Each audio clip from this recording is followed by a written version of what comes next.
आसाराम बापू जी की पीआरओ भी हैं, तो उनके संपर्क में कैसे आए आप? जब मेरी शादी हो गई 2003 में, तो क्या हुआ कि मैं बहुत उद्दंडी टाइप की महिला थी, क्योंकि क्राइम रिपोर्टर थी। तो क्राइम रिपोर्टर देखो, व्यक्ति का व्यक्तित्व तो वैसा ही होता है जैसे लोगों के संपर्क में वो रहता है। अब एक क्राइम रिपोर्टर किसके संपर्क में रह रहा है? या तो क्रिमिनल से उसको स्टोरी मिल रही है, या पुलिस वालों से मिल रही है, या वकीलों से मिल रही है। तो जब शादी हुई, it was a love marriage, love come arrange. तो मेरी सास को था कि भाई ये अगर ये ऐसी है, इसका एटीट्यूड ऐसा है, बिहेवियर ऐसा है, किसी से बनाना नहीं, किसी को कुछ समझना नहीं, तो इसको जो बेबी पैदा होगा उसमें भी गुण आ जाएंगे। तो मैं प्रेग्नेंट थी। तो इट वाज़ आई थिंक मई, मुझे अच्छे से याद है, 2003 11 मई। उससे कुछ समय पहले मेरी सास ने मुझे कहा कि तुम मुझे इनसे मिलवा दोगी। टेलीविज़न में सत्संग सुन रही थी संत आसाराम बापू जी का, तो बोली इनसे मिलवा दोगी? तो मैं तो था कि मैं तो बहुत बड़ी पत्रकार हूँ, किसी से भी मिलवा सकती हूँ। मैंने कहा हाँ, ये तो बहुत अच्छा। मुझे नहीं पता था कि उनके मन में क्या चल रहा है। उन्होंने बोला मुझे मिलवा दे। मैंने कहा ठीक है। तो मैं उन्हें लेके गई वहाँ, तो इतनी भीड़ कि संत आसाराम बापू बहुत ऊपर व्यासपीठ पे बैठे थे, और नीचे मैदान में लोग इतने सारे ठकाठक लोग भी बैठे हुए थे, पसीने पसीने भी हो रहे थे, लेकिन शांति से बैठे हुए थे। बहुत भीड़ के बाद भी उनको कोई तकलीफ़ नहीं, आराम से बैठे हैं। तो मैंने कहा ये कैसे मिलवाएं? वहाँ तक तो कोई जाने नहीं दे रहा, रस्सियाँ बल्लियाँ सब बंधी थी, वहाँ तक कोई नहीं जाने दे रहा था। जितनी बार मैंने कोशिश की, मैंने बताने की कोशिश की, मैं फला चैनल में हूँ, मैं इस पोस्ट पे हूँ, मैं ये हूँ वो हूँ, नहीं, उनसे कोई मतलब नहीं। आप कुछ भी हो, आप वहाँ पे बैठ जाओ, यहाँ नहीं आना। मैंने कहा ये तो बड़े बदतमीज़ लोग, ये तो तहज़ीब से बात भी नहीं कर रहे। मेरी सास को था कि किसी तरह यह सत्संग सुन ले। तो उन्होंने कहा कि 3 दिन का सत्संग है, रुक जाते हैं आज रात को, कल ये लोग दीक्षा दे रहे हैं, तो मैं दीक्षा ले लेती हूँ। तो मैंने कहा ठीक है, आप ले लो। दीक्षा की किट मिलती थी, 150 रुपये की एक किट थी। उस किट में 4-5 साहित्य थे उनके, शस्त्रास्त्र और माला थी, और गोमुखी थी जिसमें माला रखते हैं, बापू जी का एक फ़ोटो था, और एक कंबल का आसन था। वो 150 रुपये की एक किट वो लोग दे रहे थे। तो वो एक नहीं 2 किट लेकर आई, मुझे नहीं पता था। और फिर मेरा काउंसलिंग शुरू कर दिया कि गुरु के दरबार में आओ तो मंत्र दीक्षा लेनी चाहिए, ऐसा ऐसा कैसे, मतलब इमोशनल ब्लैकमेल जैसा उन्होंने मुझे शुरू कर दिया बोलना। तो मैंने कहा मैं क्यों दीक्षा लूँ? तो मुझे समझाने लग गई, तू अभी प्रेग्नेंट है, माँ बनने वाली है, तू जाप करेगी, बच्चे पे असर होगा, बच्चे का दिमाग तेज होगा, ये वो। मैंने नहीं सुना उनका। मैंने कहा आप लो दीक्षा, ये आपका टाइम है, बुढ़ापों में आज बूढ़े लोग माला जपते अच्छे लगते हैं, हम क्यों माला जपेंगे? आपको मैं यहाँ ले आई, आप दीक्षा ले लो, आपको गुरु बनाना बनाओ।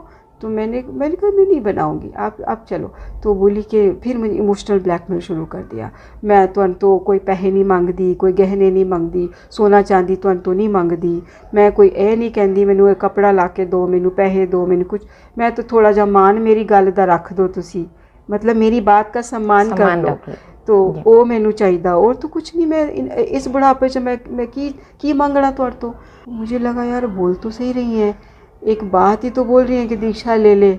तो ठीक है, मैं फिर मेरे मन में आया कि चलो यार बुज़ुर्ग है, माँ है, तो मैंने कहा ठीक है ले लेती हूँ दीक्षा, लेकिन जपूंगी नहीं। तो बोली कोई नहीं, तू दीक्षा तो ले ले, मेरे नाल बैठ जा। तो दीक्षा के लिए सुबह 5:30-6 बजे मैदान में जाना था, नहा धो करके, और कुछ खा पी के नहीं जाना था। मैं प्रेग्नेंट थी, मुझे हर 1 घंटे बाद भूख लगती थी। तो मैंने कहा मैं इतनी देर भूखी बैठी रहूँगी? तो बोली जब तक रहा जाएगा रह लेना, नहीं तो ये जूस फ्रूट वगैरह सब खा लेना, तुमको परमिशन है। तो हम वहाँ गए दीक्षा लेने।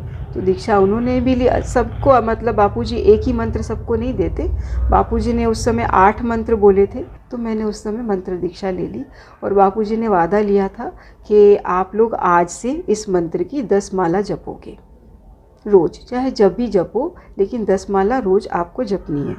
तो मेरे को लगा यार तो वादा ही दे दिया, चलो 10 माला जप लेंगे। तो मैं फिर तब से 10 माला किश्तों में जपती थी, 2 कभी 3 कभी, फिर कभी 2 कभी, ऐसे 24 घंटे में 10 कर लेती थी। 1 को 10 नहीं करती थी, बट मेरी सासू माँ तो बहुत सारी करती थी, 10 से भी आगे 10 कर लेती थी वो। तो उनका ये था, उन्होंने दीक्षा दिलवाई थी मुझे, ठीक है। लेकिन दीक्षा के बाद मैंने देखा मेरे स्वभाव में बदलाव आया, मेरा एटीट्यूड बहुत ज़्यादा बदल गया, मैं चीज़ों को कुछ अलग तरीके से लेने लगी, मेरा बिहेवियर काफ़ी चेंज हो गया। मैं हर चीज़ का आकलन करके आगे बढ़ती थी। तुरंत तुरंत गुस्सा जैसे मेरी नाक पे चढ़ा होता था, वो गुस्सा भी मेरा शांत हुआ। तो मैंने देखा मेरे बिहेवियर में चेंज आया, मेरा लोगों के मन में मेरे प्रति मान सम्मान अब अलग तरह का होने लगा। जब ये चेंजेस आने लगे तो लोगों को भी थोड़ा सा एक्सेप्टेंस हुआ। पहले मेरे लिए लोगों का एक्सेप्टेंस नहीं था, धीरे धीरे वो एक्सेप्टेंस बढ़ने लगा। तो मुझे लगा यार कुछ तो है बाबा में, तो वो फिर मुझे धीरे धीरे मैं और करीब होती चली गई। उनके सत्संग जाने लगे फिर आप उसके हाँ, बाद? फिर सत्संग हम परिवार के साथ जाते थे, मैं, मेरे हस्बैंड, मेरी सासू माँ, तीनों लोग इकट्ठे जाते थे। बाद में मेरे ससुर जी ने भी दीक्षा ले ली, मेरे हस्बैंड ने भी ले ली, पूरे परिवार ने ले ली। फिर जब बच्चा पैदा हुआ मेरा तो हम आश्रम जाया ही करते रहते थे। फिर धीरे धीरे आश्रम की ज़िंदगी को समझना शुरू किया। आश्रम में बहुत सुकून मिलने लगा, क्योंकि बहुत भागा दौड़ी आपाधापी की ज़िंदगी से थोड़ा हट के आश्रम में जाके रहो। वहाँ पे शिविर होते थे। उस शिविर में क्या होता है कि आप सुबह उठते हो, नहाते धोते हो, ध्यान भजन करते हो, फिर एक भोजन की लाइन लगती है, उसमें सब एक जैसा भोजन प्रसाद करते हैं। उसके बाद फिर सत्संग सुनते हो, फिर बापूजी योगा करवाते हैं, ध्यान करवाते हैं, प्राणायाम करवाते हैं, फिर माला जपते हो, फिर ध्यान करने लगते हो, फिर सत्संग सुनते हो। फिर हमने पुराने संतों की कैरेक्टर्स को समझते हो कि किस संत में क्या खूबी थी, वो संत इस धरती पे क्या देके गए, आपका क्या जिम्मेदारी है। धीरे धीरे उस अध्यात्म को समझते हो, भगवान कृष्ण की खूबियाँ समझते हो, भगवान राम की खूबियाँ समझते हो सत्संग के ज़रिए। तो धीरे धीरे जीवन का एक नया पहलू आपकी समझ में आता है। सत्संग में जाने के बाद मुझे पता चला मधु कि हमने कुछ पढ़ाई की ही नहीं।